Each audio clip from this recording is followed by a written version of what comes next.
हाँ प्यारे बच्चों, वेलकम वंस अगेन। और अब हम लेक्चर 8 पर जा रहे हैं और वही हमें डेराइव करना है, यानी to derive the formula for a given physical quantity.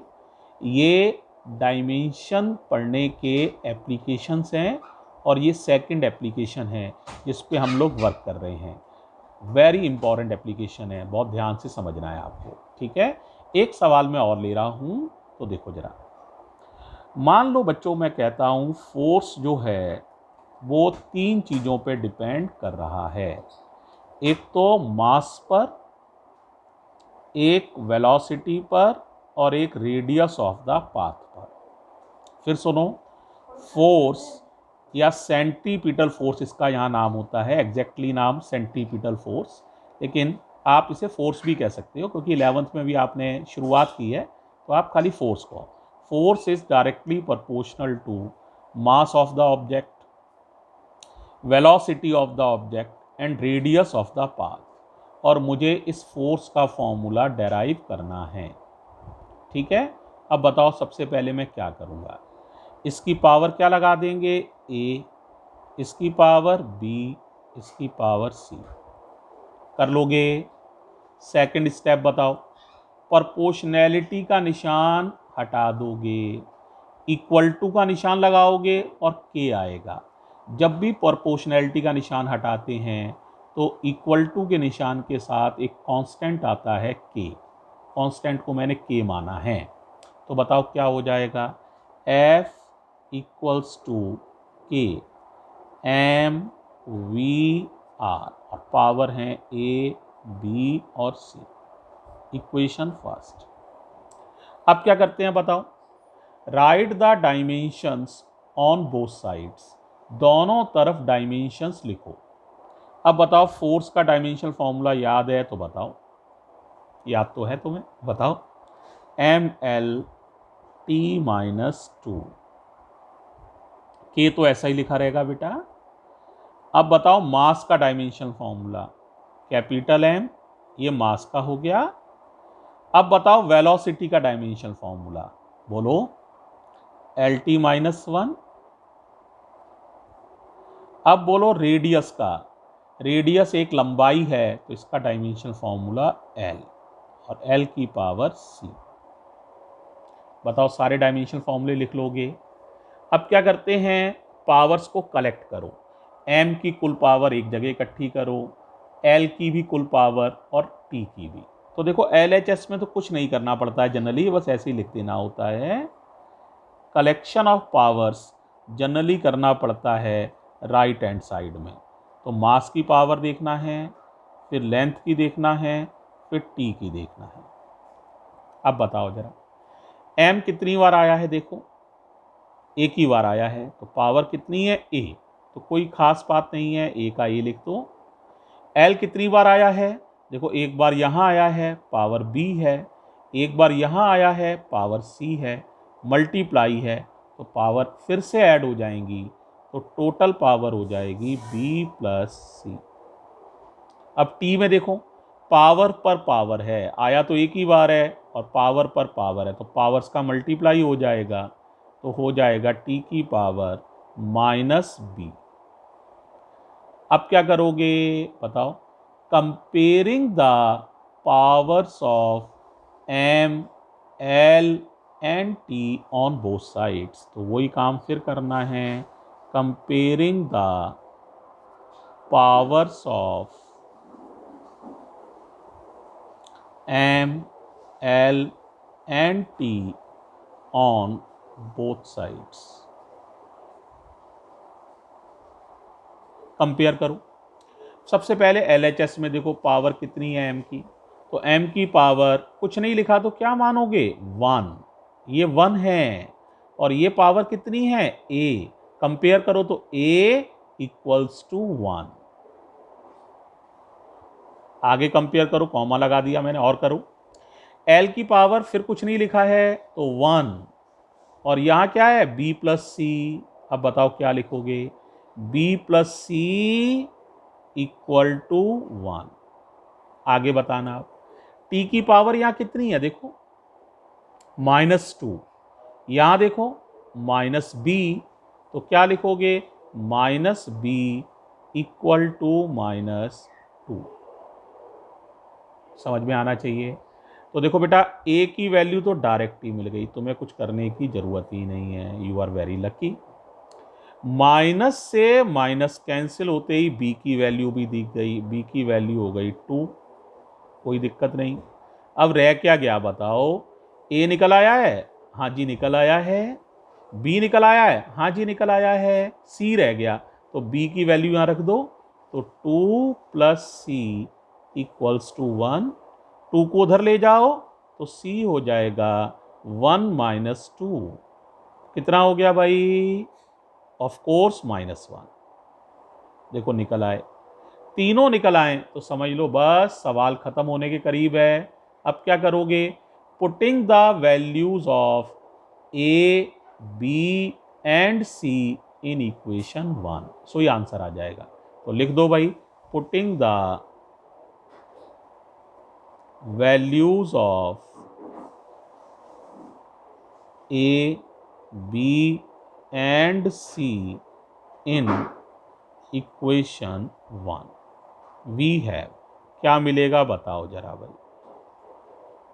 तो लिखा था f इक्वल्स टू, देखो केयरफुली ये लिखा हुआ है, इसी को वापस लिखा हूं, तो f equals to k m की पावर a, v की पावर b, r की पावर c, वैल्यू लगाओ, तो f equals to k m की पावर a की वैल्यू 1 है तो 1 लिख दो, v की पावर b की वैल्यू 2 है तो 2 लिख दो, और r की पावर c की वैल्यू -1 है तो -1। माइनस को अगर प्लस करना चाहो तो इसको r को अपॉन में भी लिख दो, तो पावर इसकी माइनस की बजाय प्लस हो जाएगी, नीचे जाने से निशान बदल जाएगा, तो f का फॉर्मूला आ जाएगा k m v square upon r। अब तो मैं रियल फॉर्मूला में बता देता हूँ, रियल फॉर्मूला होता है mv स्क्वायर अपॉन r। अब आप कहोगे सर k कहाँ गया इस रियल फॉर्मूले में, क्योंकि k की वैल्यू होती है रियल फॉर्मूले में 1, कितनी होती है 1, तो अगर k की वैल्यू या 1 लिख दोगे तो रियल फॉर्मूला आ जाएगा। तो आप खुद समझो कितना इंपॉर्टेंट मेथड है, आप कोई भी फॉर्मूला खुद बनाने की एबिलिटी रखते हो, और पहले मेथड में बताया था कोई भी फॉर्मूला खुद चेक करने की एबिलिटी रखते हो, कोई गलत लिख दे तो चेक कर लो, कोई भूल जाओ तो इवन बना सकते हो, थोड़ा समय लगेगा लेकिन बना भी सकते हो। तो ये डायमेंशन के बड़े ही ज़बरदस्त यूजेस हैं।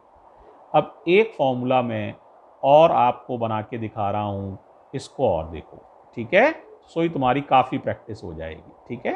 तो देखो बेटा क्वेश्चन नंबर 3 को समझो, एक सवाल और मैं ले रहा हूँ। क्वेश्चन 3, मान लो मैंने कहा फ्रीक्वेंसी जो है, फ्रीक्वेंसी को न्यू से लिखते हैं, फ्रीक्वेंसी 3 चीज़ों पे डिपेंड कर रही है, डिपेंड करने का मतलब प्रोपोर्शनल है, तो frequency depends upon, frequency is proportional to, depends माने प्रोपोर्शनल का निशान बनाओ मैथ्स में, लेंथ पर, फोर्स पर और एम पर। अब एम का नाम बहुत ध्यान से सुनो, यहाँ गड़बड़ होने की संभावना है, मास पर यूनिट लेंथ, और इसका डायमेंशनल फॉर्मूला हो जाएगा मास माने एम, पर माने अपॉन और लेंथ माने एल। तो डायमेंशनल फॉर्मूला क्या बनेगा बताओ, ml-1, ये भूलना नहीं, नहीं तो फिर दिक्कत आएगी तुम्हें।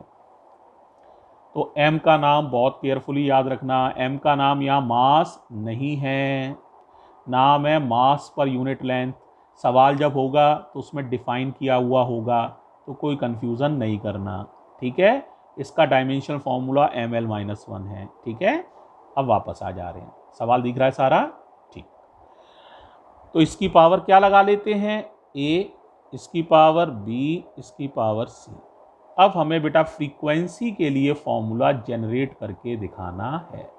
अब तुम लोग बोलो कैसे करेंगे। दो मैंने बता दिए, अब बोलो। मैं थोड़ी देर शांत हो रहा हूँ, सोचो पहला स्टेप क्या होता है। हाँ बिल्कुल सही, शाबाश, कई लोगों ने सही सोचा है। प्रोपोर्शनैलिटी का निशान हटाओ, इक्वल टू का निशान लगाओ और के लगाओ। तो बताओ क्या हो जाएगा फॉर्मूला, बताओ जरा। तो nu equals to K, L की पावर ए, एफ की पावर बी और एम की power C. Equation number first. कर पाओगे? अब बताओ, डायमेंशन लिखनी है एलएचएस में भी, आरएचएस में। तो एलएचएस की भी डायमेंशन बताओ, आरएचएस की भी बताओ। न्यू की बताना भाई, टी की पावर -1, के तो के ही है, लेंथ की एल ही होती है। अब फोर्स की बताओ, बोलो क्या होती है, याद करो, mL-T-2 पावर बी। अब बताओ छोटे एम की, छोटे एम की समझाई थी, देखो याद करो क्या थी, mL-1 बताया था। तो mL-1 और पावर हो गई सी। क्या सारा समझ में आ रहा है सभी लोगों को? तो ये हो जाएगा। अब क्या करते हैं, याद करो, राइट हैंड साइड में m की कुल पावर इकट्ठी करो, l की भी और t की भी। तो देखो ये तो ऐसे ही रहेगा, t की पावर -1, k भी ऐसे ही रहेगा। अब m की पावर बतानी है तुम्हें, मैं अभी वेट करने के लिए ऐसे लिख दे रहा हूं ताकि तुम खुद सोचो एक बार, l और t की। अब बताओ m की पावर कितनी लिखूं, बोलो m कितनी बार आया है, देखो जरा। एक तो ये आया है, एक ये आया है, यहाँ पावर है b, यहाँ पावर है c, मल्टीप्लाई में है सारी चीज़ें, तो कुल पावर हो जाएगी b + c। ये तो मालूम है ना, मल्टीप्लाई में पावर्स जुड़ जाती हैं। अब l चेक करो कितनी बार आया है, देखो एक तो यहाँ आया है, पावर a हो गई, एक यहाँ आया है, पावर b हो गई, होल पर पावर है तो l की पावर b हो गई, और एक यहाँ आया है तो -c बन जा c हो गई। तो पावर हो जाएगी a + b माइनस का c, ये हो गई l की पावर्स। अब t की बताओ, t सिर्फ एक ही बार आया है, पावर पर पावर है, मल्टीप्लाई कर लो भाई, तो -2b, ये हो गई t की पावर। कलेक्ट कर लोगे? दोबारा बताऊं, समझ आ गया? मल्टीप्लाई में पावर्स ऐड हो जाती हैं, पावर के ऊपर पावर है तो उनका मल्टीप्लाई हो जाता है, तो इस तरह से। Now compare the powers of m, l and t on both sides. अब मैं लिख नहीं रहा हूं, बोल दिया है खाली, समझ जाओ कंपेयर करना है। तो बताओ LHS में m की पावर कितनी है, 0, और इधर कितनी है, b + c। क्या लिखोगे, b + c बराबर 0। आगे बताओ, L की पावर इधर 0, इधर है a + b - c। क्या लिखोगे, a + b - c बराबर भी 0। लास्ट बताओ, यहाँ -2b है, यहाँ -1 है, बोलो क्या मिलेगा। तो -2b = -1। अब तुम्हें थोड़ा सा कोशिश करके ए बी सी निकालना है। सबसे पहले b निकल आएगा, माइनस से माइनस कट, b निकल आया भाई साहब 1/2। कर लोगे? अब बताओ b के बाद क्या निकालना फायदेमंद रहेगा। यहां देखो, जैसे ही b लिख दोगे तो c निकल आएगा, तो ½ + c बराबर 0। हाफ को उधर ले जाओ तो c हो जाएगा -1/2। देखो दो चीजें निकल आई, b भी निकल आया, c भी निकल आया। अब क्या रह गया, a। कैसे निकालोगे भाई, वैल्यू रखो, a नहीं मालूम है, प्लस का b, तो b की वैल्यू ½ है, माइनस का c, माइनस की वजह से c का निशान उल्टा हो जाएगा, तो ये -½ था, लेकिन इस माइनस का इंपैक्ट लो तो ये प्लस का ½ हो जाएगा, = 0। ½ और ½ ऐड कर लो तो a + 1 = 0। उधर ले जाओ ए इक्वल टू -1। काम बन गया बच्चों, निकल आए ए बी और सी। अब क्या करते हैं, putting the values of A B and C in equation 1। अब लिख नहीं रहा हूं, वैल्यू रख के दिखा रहा हूं, तो बोलो क्या हो जाएगा, इक्वेशन 1 बिकम्स,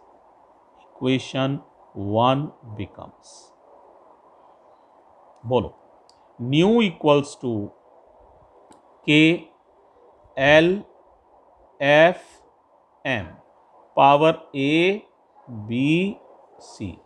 तो nu equals to K, L की पावर बताओ भाई, ए है, ए की वैल्यू -1, एफ की पावर बताओ बी है, बी की वैल्यू ½ एम की पावर सी है -½ देखो बेटा, अब जरा इसे अच्छे से लिखते हैं, क्या हो जाएगा बताओ जरा, अच्छे से लिखो। के एल की पावर -1 है, माइनस है तो इसे नीचे ले आओ तो प्लस की हो जाएगी, के अपॉन एल, ये दोनों हाफ पावर हैं, हाफ माने दोनों ही अंडर रूट के अंदर आएंगी। ऊपर कौन आएगा, एफ, ये पावर माइनस की है तो ये कहाँ आएगा, अपॉन में आएंगे, दोनों अंडर रूट में, ये ऊपर ये नीचे, हाफ पावर माने अंडर रूट, तो under root F upon N, ये बन गया न्यू का फॉर्मूला। अब कोई पूछे सर इसका रियल फॉर्मूला क्या होता है, बेटा रियल फॉर्मूला तुमने पढ़े तो नहीं है, लेकिन मैंने तो सारे पढ़े हुए हैं तो मैं बता देता हूँ। सही फॉर्मूला होता है 1/2L under root F upon M. अब आप कह सकते हैं सर हमारा तो 1/2 नहीं आया, के की वैल्यू 1/2 है, तो के की वैल्यू, यही काम साइंटिस्ट का है, के खाली निकालो, बाकी फॉर्मूला तो डायमेंशन से भी बन जाता है, ठीक है। तो ये बहुत ही इंपॉर्टेंट मेथड है बेटा, तो इसको आप ध्यान से देख लीजिए, ठीक है। थैंक यू प्यारे बच्चों, है ना। इन दोनों लेक्चर्स को खूब अच्छे से स्टडी करो, फिर कोई डिफ़िकल्टीज हो तो पूछना, ठीक है बेटे।